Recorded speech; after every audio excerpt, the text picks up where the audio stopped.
ആരുടെയായി car? Kamala വന്നിട്ടുണ്ട്. കമലയോ? മനസ്സിലായില്ലേ നിനക്ക്? നമ്മുടെ ഹൻസരാജിന്റെ മോള്. നീ അങ്ങ് വളർന്ന് വലിയ കുട്ടിയായി പോയല്ലോ മോളെ. ഇവൾക്ക് കാപ്പി കൊടുത്ത ഉടനെ ആ പരിപാടി അങ്ങ് തീർത്തു. എവിടെ നിന്റെ അച്ഛനും അമ്മയും? ഒരു 6 മാസത്തേക്ക് അവരിവിടെ പ്രതീക്ഷിക്കേ വേണ്ട. ഈ കള്ളി നമ്മളെ ഒന്നും അറിയിച്ചില്ല. ഇവൾ ആരാണ് വിചാരം? ഇവിടുത്തെ പുതിയ കളക്ടറാ. അതെയോ? ആ, ചാർജ് എടുക്കാൻ വന്നിരിക്കല്ലേ. അവരോട് ചോദിച്ചോ പറയുക, എല്ലാം ഒരു സസ്പെൻസ് ആയിക്കോട്ടെ. ഇവള് രവിയോട് എല്ലാം പറഞ്ഞിട്ടുണ്ടാവും. അവൻ കള്ളൻ. നമ്മളോട് വല്ലതും പറയോ? ഇല്ലമ്മേ, രവിയേട്ടനോട് ഞാൻ ഒന്നും പറഞ്ഞിട്ടില്ല. ഇവിടെ വന്നിട്ട് അറിഞ്ഞാ മതിയെന്ന് വിചാരിച്ചു. ഇവളോട് ചോദിച്ചിട്ട് എല്ലാം ഉഴപ്പുവാ. ഇപ്പൊ എവിടെ ഉണ്ടമ്മേ രവിയേട്ടൻ? നിങ്ങൾ ആരോട് അനുവാദം ചോദിച്ചിട്ട് അകത്ത് കയറിയത്? ഏമാന്റെ അപ്പന്റെ വക സ്വത്തൊന്നുമല്ലല്ലോ അനുവാദം ചോദിച്ചിട്ട് അകത്ത് കയറാൻ. ഏതൊരു വ്യക്തിക്കും ഇടയ്ക്കൊക്കെ കയറി മേയാനുള്ള അവകാശം ഇതുപോലുള്ള ഏത് സർക്കാർ ഓഫീസിലുണ്ട്. മണിയടിച്ച് വെറുതെ ഊർജ്ജം കളയേണ്ട സാറേ. ആരും വരില്ല. അതിനുള്ള ഏർപ്പാട് പുറത്ത് ചെയ്തിട്ടാണ് ഞങ്ങൾ അകത്തോട്ട് കയറി. ഈ കോട്ട വരാത്തതിന്റെ കാരണം എന്താ? കാരണമുണ്ട്. എന്താണ് കാരണം? അതെ, സമയമാകുമ്പോ ബോധിപ്പിച്ചോളാം. അത് പോരല്ലോ. സാറിന്റെ ഇഷ്ടത്തിന് കച്ചവടം നടത്താനല്ലല്ലോ ഞാൻ ഈ പണി തുടങ്ങിയത്. അത്രയ്ക്ക് നിർബന്ധമാണെങ്കിൽ കേട്ടോ. നിങ്ങൾ വ്യാജമദ്യം ഉണ്ടാക്കുന്നതായും അത് നിങ്ങളുടെ ബാറിൽ തന്നെ വിൽക്കുന്നതായും ധാരാളം കംപ്ലൈന്റ്സ് കിട്ടിയിട്ടുണ്ട്. എന്നിട്ട് എന്താ വന്ന് അന്വേഷിക്കാത്തത്? സൗകര്യം പോലെ വന്ന അത് സാറിന്റെ ഇഷ്ടം. കഴിഞ്ഞ 10-15 ദിവസമല്ല എന്റെ ആൾക്കാർ സാറിന്റെ മുമ്പിൽ കുമ്പിട്ടിരിക്കാൻ തുടങ്ങി. കുമ്പിട്ട് മൂക്ക് തെങ്ങിട്ട് ഇങ്ങനെ ആയിപ്പോയി സാർ. അതുകൊണ്ടാ വന്നത്. Out, I say get out. കണ്ട ഊച്ചാളി അബ്കാരികളോട് കാണിക്കുന്ന വേഷം കെട്ടൊന്നും എന്നോട് കാണിക്കല്ലേ. അയ്യോ, ഈയിടെ 3 ഗർഭമുറ കണ്ടുപിടിച്ച ഗർഭ ഉറയല്ലടാ, 3 ഭൂഗർഭ അറ. തന്നെ കൊണ്ട് ഇത് ബലമായി ചെയ്യിക്കാൻ അറിയാഞ്ഞിട്ടല്ല. താൻ വിചാരിക്കുന്നുണ്ടാവും തന്റെ കയ്യൊപ്പും ശീലവും ഇല്ലെങ്കിൽ ദേവി തട്ടുംപുറം ബാറടച്ച് വീട്ടിൽ പോയിരിക്കുമെന്ന്. ഷായ്ക്ക് വേണ്ടിയുള്ള ഈ വൃത്തികെട്ട കളിയുണ്ടല്ലോ, അതെവിടം വരെ പോകുമെന്നറിയാൻ എനിക്കും താല്പര്യമുണ്ട്. ഒരാഴ്ച തട്ടുംപുറം ബാറിൽ വിളമ്പാനുള്ള മദ്യം ബ്ലെൻഡ് ചെയ്യാൻ വാസുവിന് എന്തൊക്കെ സാമഗ്രികൾ വേണ്ടിവരും? സീരിയസ് ആയിട്ട് ചോദിച്ചാൽ ശരി. അതെ, സീമ മധ്യ പാചകത്തിന്റെ ഡീറ്റെയിൽസ് എല്ലാം ചേട്ടൻ നോട്ട്ബുക്കിൽ കുറിച്ചിട്ടിരിക്കുക. അത് പോയി എടുത്തോണ്ട് വന്നാലോ? എന്തിന്? എല്ലാ കോമ്പിനേഷൻസും എനിക്ക് മനപ്പാടമാണ്. ഇതാ പിടിച്ചോ, തികച്ചും പുതിയൊരു ബ്രാൻഡിന്റെ ചേരുവകൾ. 140 ഡിഗ്രി സ്പിരിറ്റ് 10 ബാരൽ, പഞ്ചസാര 1 ക്വിന്റൽ, കൊക്കോ കോള 10 കേസ്, ഒരു 6 കിലോ കുറച്ച് കപ്പലിന്റെ മുട്ടായിയുടെ പൊട്ടിച്ചിട്ടാലോ? വിവരദോഷി, നമ്മൾ പ്രഥമനല്ല മദ്യപ ഉണ്ടാക്കുന്നത്. മുകളിൽ പറഞ്ഞ സാധനങ്ങളെല്ലാം കൂടി മിക്സ് ചെയ്യുന്നു. വറവ് കൂടിയാൽ റം, വറവ് കുറഞ്ഞാൽ ബ്രാൻഡി, പിന്നെ food flavour, caramel colour, neutral alcohol, brandies. എന്താ പീസറെ ഒരു അതിക്രമിച്ചു കയറ്റം? ശരീരത്തിന് നല്ല സുഖമില്ല. ഉണ്ടായിരുന്നെങ്കിൽ എഴുന്നേറ്റ് നിന്ന് നിങ്ങളിപ്പോ ഒന്ന് സല്യൂട്ട് ചെയ്തേനെ. എന്താടോ ഭായി, തട്ടുംപുറം ബാറിൽ ഒരു ആട്ടവും പാട്ടും ഒക്കെ? അത് പിന്നെ പിള്ളേര് സന്തോഷം കൊണ്ട് ആടുന്നതല്ലേ. പാവം ആ എക്സൈസ് കമ്മീഷണർ കോട്ട കൊടുത്തില്ലെങ്കിൽ കട പൂട്ടിക്കളയൂന്നാണ് മൂപ്പര് കരുതിയത്. ആളൊരു മണ്ടനാ. കൈക്കുടുന്നോണ്ട് കടല് മൂടി വയ്ക്കാൻ പറ്റുമോ എന്റെ പൊന്നു സാറേ? പിള്ളേരല്ലേ, ഒരാടട്ടെ. എന്നാൽ ബാർ അടച്ച് പൂട്ടിക്കാൻ തന്നെയാണ് എന്റെ തീരുമാനം. തുമ്പീനെ കൊണ്ട് കല്ലെടുപ്പിക്കാം, പക്ഷെങ്കിൽ അറബിക്കടലിൽ നങ്കൂരിട്ടിരിക്കുന്ന കപ്പൽ പൊക്കിയാ പൊങ്ങുവോ? സാറേ, ഒരിക്കലും നടക്കാത്ത കാര്യങ്ങളാ നിങ്ങളിപ്പോ ഈ പറയണത്. അയാളെ അങ്ങോട്ട് വിട്ടേക്ക് മോളെ. ഈ മൂത്താഫീസർമാര് പറയും പോലെ കേട്ടില്ലെങ്കിൽ മൂപ്പരുടെ പ്രമോഷൻ പോവും, ഇൻക്രിമെന്റ് പോവും, പിന്നെ മൂപ്പര് കെട്ടിയോളം പിള്ളേരെയും വിളിച്ച് നാട് വിടണ്ടായിട്ടും വരും. അപ്പേ നിങ്ങള് വന്ന ഇടം മാറിപ്പോയി, വേറെ സ്ഥലം വിട്ടോ. എടോ കിളവ, ഉദ്ദേശിച്ച് വന്ന ജോലി ഭംഗിയായി തീർത്തിട്ട് ഈ CI മാർട്ടിൻ മടങ്ങിപ്പോവൂ. തന്റെ ഈ ഗുണ്ടായിസൊക്കെ തെരുവില് കുപ്പ വെറുക്കുന്ന കണ്ട തെണ്ടി പിള്ളേരുടെ അടുത്ത് മതി, എന്റെ അടുത്ത് വേണ്ട.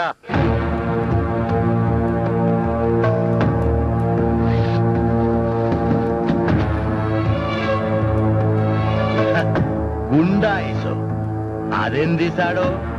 മാവോയിസം, സ്റ്റാലിനിസം, ഫാസിസം എന്നൊക്കെ പറഞ്ഞ് നമ്മൾ കേട്ടക്കണ് പെരുത്ത്. താനീ പറഞ്ഞ ഗുണ്ടായിസം അതൊരു പഴയ ഏർപ്പാടല്ലേ? ദേ, ആ സൂത്രവും പറഞ്ഞ് നമ്മുടെ പിള്ളേരുടെ മേത്ത് കുതിര ചേറാൻ ചെന്നാലുണ്ടല്ല, പൊട്ടാസ്യം സൈനൈഡ് കൊണ്ട് നല്ല അതിശയപ്പത്തിരി ചുട്ട് തീറ്റിക്കും തന്നെ. നിങ്ങളല്ലേ തട്ടുംപുറം ബാർ നടത്തുന്നത്? നമ്മളല്ല, അത് രവിയാണ്. ബാർ ലൈസൻസ് ആരുടെ പേരിലാണ്? അത് പണ്ട് മുതലേ നമ്മുടെ പേരിൽ തന്നെയാണ്. ലൈസൻസ് നിങ്ങളുടെ പേരില്, നടത്തുന്നത് രവി. കൊള്ളാം. അല്ല, ഇതാരാ? ഓ, പോലീസ് ക്രോസിംഗ് ആണല്ലോ. പറഞ്ഞേക്കാം, എന്റെ മോള് സുഹറ. അപ്പോ സുഹറ നിങ്ങളുടെ മോൾ, ഇവളെ വെച്ച് നടത്തുന്നത് രവി, അങ്ങനെയല്ലേ? മണിത്തരം പറയുന്നുള്ള ചെയ്താനെ.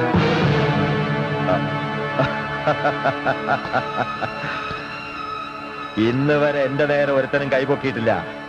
നീ അത് ചെയ്തല്ലേ?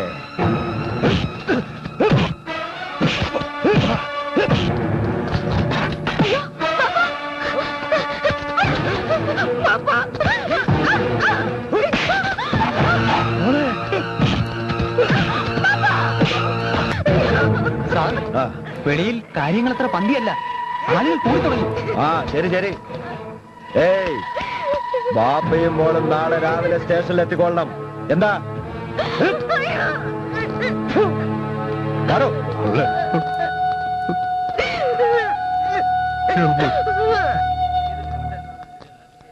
ഞങ്ങളുടെ ബായിയുടെ വീട്ടിൽ കയറി വന്ന് തോന്നിവാസം കാണിച്ചിട്ട് രക്ഷപ്പെടാന്ന് കരുതിയോ?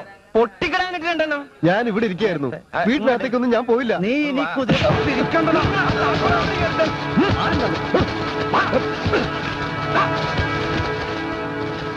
നീ ഞങ്ങളുടെ ഭായിയെ തല്ലി അല്ല.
ഒരബദ്ധം പറ്റി. നമ്മുടെ സലീം ഭായിയെ തല്ലി വിഴുതാനെ കൊല്ലണം.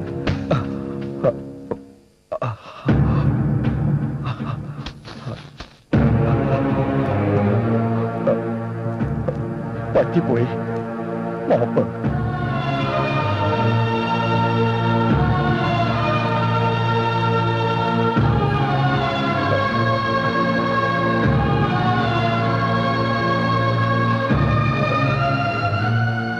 തൽക്കാലം നിന്നെ ആരും ഒന്നും ചെയ്യില്ല. പക്ഷേ ഈ തെരുവിന്റെ ഹൃദയത്തിലാണ് നീ മുറിവേൽപ്പിച്ചത്.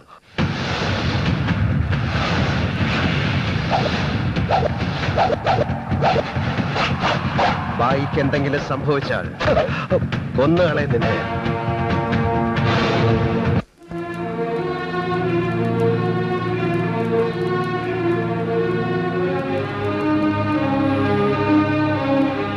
നാട്ടുകാർ ദൈവത്തെ പോലെ കരുതുന്ന ഒരാളിനെയാണ് മർദ്ദിച്ചതെന്ന് ഓർമ്മ വേണം.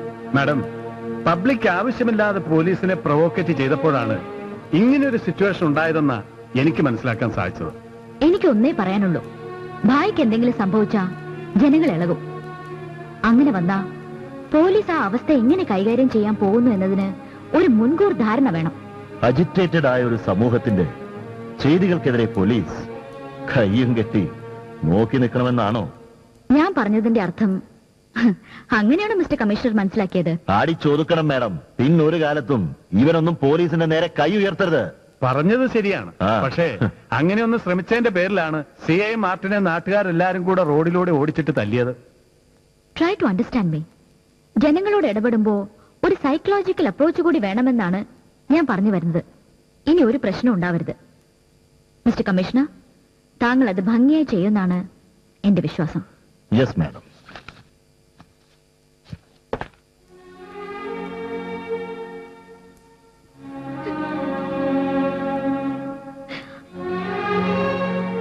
മോനെ രവി, അന്നെ ഒരിക്കലും ഞാൻ ഈ തെരുവിലേക്ക് വലിച്ചേക്കാൻ പാടില്ലായിരുന്നു. വല്ലാത്തൊരു കുറ്റബോധം പോലെ. എന്തിനാ ഇങ്ങനെയൊക്കെ പറയുന്നത്? ദൈവം വലിച്ചു മുറുക്കി ചെയ്യുന്ന ഓരോ അമ്പിന്മേലും അത് ചെന്ന് തറയ്ക്കേണ്ടത് എവിടെയെന്ന് എഴുതി വെച്ചിട്ടുണ്ട്. 10 ജന്മങ്ങൾ കൊണ്ട് പഠിക്കാൻ കഴിയാത്ത കാര്യങ്ങൾ ഇവിടെ നിന്ന് പഠിച്ചു. പച്ചയായ മനുഷ്യജീവിതത്തിന്റെ ആഴവും പരപ്പും അങ്ങനെക്ക് കാണിച്ചു തന്നു. എനിക്ക് പകരം ഈ തെരുവ് അന്യ കാണണേ. നിന്റെ കാലം കഴിഞ്ഞാലും ഈ തെരുവ് അനാഥാകരുത്. സുഹറയും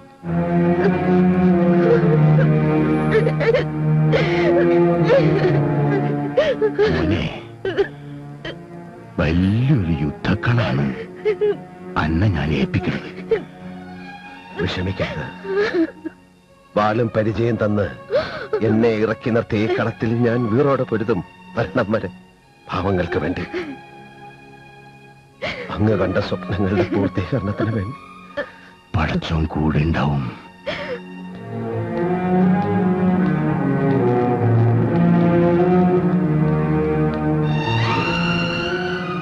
എന്തായി വേട്ടാ? പ്രശ്നമൊന്നുമില്ലല്ലോ? പ്രശ്നമാണ്. എപ്പോൾ വേണമെങ്കിലും അത് സംഭവിക്കാം.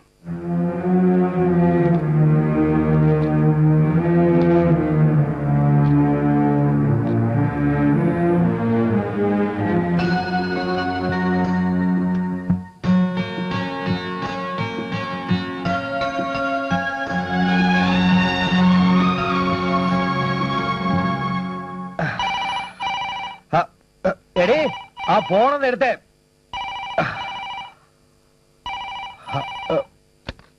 ഹലോ, അതെ, ആ കൊടുക്കാം. സ്റ്റേഷനിൽ നിന്നാ.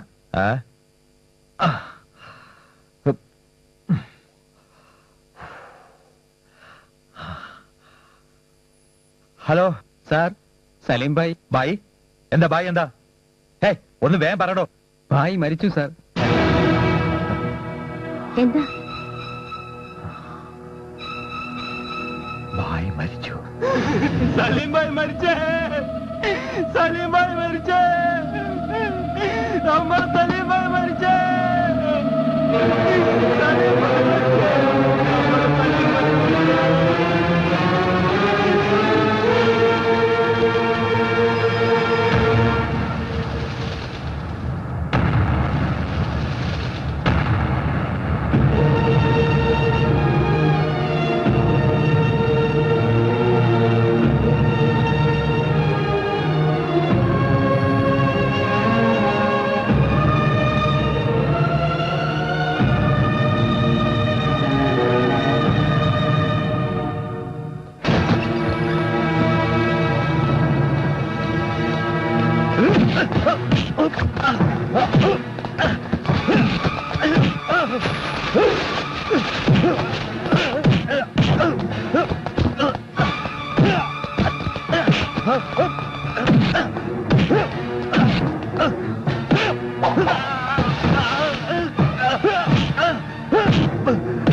നീ എന്റെ കയ്യിൽ നിന്ന് രക്ഷപ്പെടാവുന്ന എഴുതി അല്ലടാ. ഇങ്ങനെ ഒന്നും സംഭവിക്കുമെന്ന് ഞാൻ കരുതിയില്ല. ഈ തെരുവിലെ പാവപ്പെട്ടവന്റെ അന്നമാണ് നീ ഈ മണ്ണിലിട്ട് ചവിട്ടി കുഴച്ചത്. ആ വലിയ മനുഷ്യനെ സ്വന്തം കാൽ കീഴിലിട്ട് ഒരു പുഴുവിനെ പോലെ ചവിട്ടി മരിച്ചപ്പോ നീ അറിഞ്ഞിരിക്കില്ല മരണം നിന്നെ കാത്തു നിൽക്കുന്ന വിവരം. ദൈവത്തെ ഓർത്ത് എന്നെ കൊല്ലരുത്. അരുത്, അരുത്. ദൈവത്തിന് നിരക്കാത്തത് ചെയ്ത നീ ദൈവത്തിന്റെ പേരിൽ മാപ്പപേക്ഷിക്കുന്നോ? നീ മരിക്കണം. നിന്റെ മരണം കൊണ്ട് എന്റെ സലിം ഭായിയുടെ ആത്മാവിന് ശാന്തി കിട്ടും.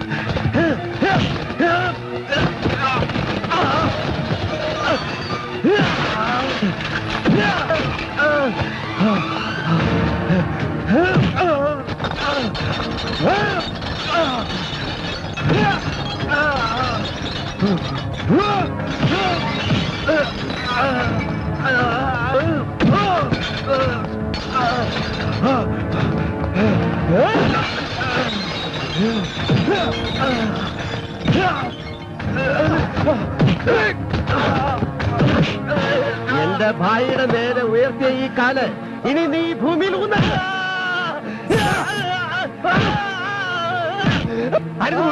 അയാളെ ചെയ്യരുത്. എനിക്കറിയാം നീ ഇവിടെ ഉണ്ടാവുമെന്ന്.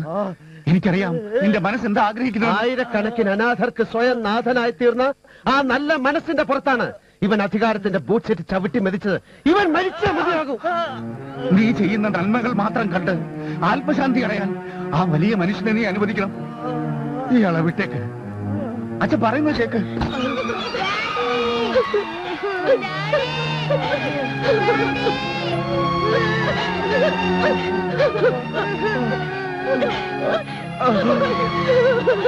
കൊല്ലേണ്ടതാണ്.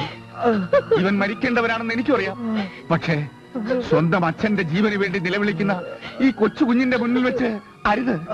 താലി നഷ്ടപ്പെട്ടേക്കാവുന്ന ഈ ഭാര്യയുടെ മുന്നിൽ വെച്ച് അരുത് മോനെ. ഇങ്ങനെ ഒരു കൊലപാതകം മൂലം സ്വന്തം മകൻ നഷ്ടപ്പെട്ടു പോയേക്കാവുന്ന ഈ അച്ഛന്റെ മുന്നിൽ വെച്ച് അരുത് മോനെ.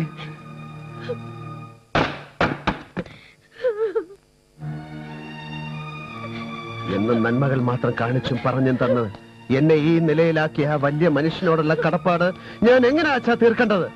നിന്നാൽ നയിക്കപ്പെടാൻ ആഗ്രഹിക്കുന്ന ഒരു സമൂഹത്തിന്റെ മുന്നിൽ നായകനായി നിന്ന് സുഹറയും രാധയും നിന്റെ അമ്മയും ഞാനും ഉൾപ്പെടുന്ന ഈ തെരുവിന്റെ രക്ഷകനായി നിന്ന് നീ സ്നേഹിക്കുകയും നിന്നെ സ്നേഹിക്കുകയും ചെയ്യുന്നവരുടെ നാഥനായി നിന്ന്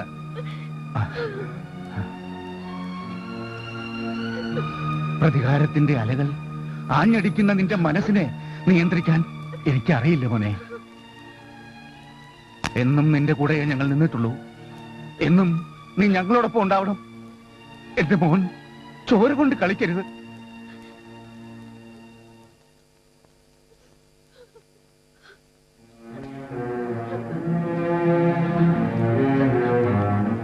ഇവൻ നിമിത്തം എരിയുന്ന ഈ തെരുവിന്റെ കനൽ ഇവനെ തന്നെ ദഹിപ്പിക്കുന്നതിന് മുമ്പ് എങ്ങോട്ടെങ്കിലും രക്ഷപ്പെട്ടോളാൻ പറയൂ. ഇവിടെ ഇപ്പൊ സുരക്ഷിതമല്ല. പുറത്തെന്റെ വണ്ടിയും ഡ്രൈവറും ഉണ്ട്. രവിശങ്കർ മനസ്സറിഞ്ഞൊരുത്തരെ രക്ഷിച്ചാൽ അവൻ രക്ഷപ്പെട്ടിരിക്കണം.